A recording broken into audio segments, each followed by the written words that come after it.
শিক্ষার্থীদের স্কুলমুখী করতে প্রয়াত প্রধানমন্ত্রী বেগম খালেদা জিয়া খাদ্যের বিনিময়ে শিক্ষা নামে চালু করেছিলেন স্কুল ফিডিং কর্মসূচি। শিশুদের বিনামূল্যে খাবার দেওয়ার সরকারি উদ্যোগ আবারও ফিরছে নতুন উদ্যমে। এজন্য ৬২ জেলার ১.৫ শতাধিক উপজেলায় দরিদ্রপীড়িত এলাকায় ১৯,৪১৯টি সরকারি প্রাথমিক বিদ্যালয় বাছাই করেছে সরকার। প্রকল্পের আওতায় ৩১,৩০,০০০ শিশুকে নিয়মিত দেওয়া হবে পুষ্টিকর খাবার, যার মধ্যে রয়েছে বনরুটি, সেদ্ধ ডিম, পাস্তুরিত দুধ, ফোর্টিফাইড বিস্কুট ও মৌসুমি ফল।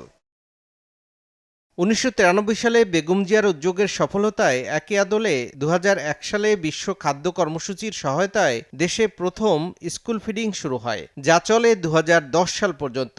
২০২২ সাল পর্যন্ত দরিদ্রপীড়িত এলাকায় আরও একটি আলাদা স্কুল ফিডিং কর্মসূচি চালু হয়।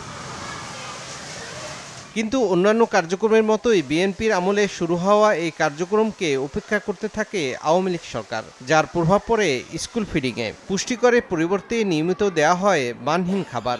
সম্প্রতি কয়েকটি স্কুলে এমন খাবার খেয়ে শিক্ষার্থী অসুস্থ হলে সামনে আসে স্কুল ফিডিংয়ের দুরবস্থার চিত্র।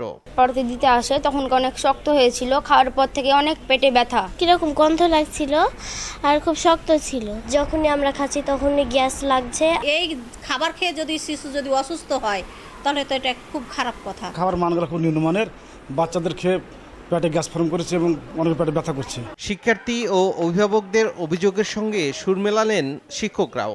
বেশ কিছুদিন থেকেই আমরা নিম্নমানের খাবার পাচ্ছি। আমি খেয়ে দেখলাম তো আমার গলা কেমন করতে লেগেছে, টক এবং বাসি খাবারের যে একটা মানহীন খাবার খেয়ে শিক্ষার্থী অসুস্থ হওয়ার ঘটনায় তোলপাড় হলে মনিটরিং বাড়ায় শিক্ষা অধিদপ্তর। প্রকল্প সংশ্লিষ্টদের দাবি, কোনো ত্রুটি বিচ্যুতি হলে তা দ্রুত সংশোধন করা হচ্ছে।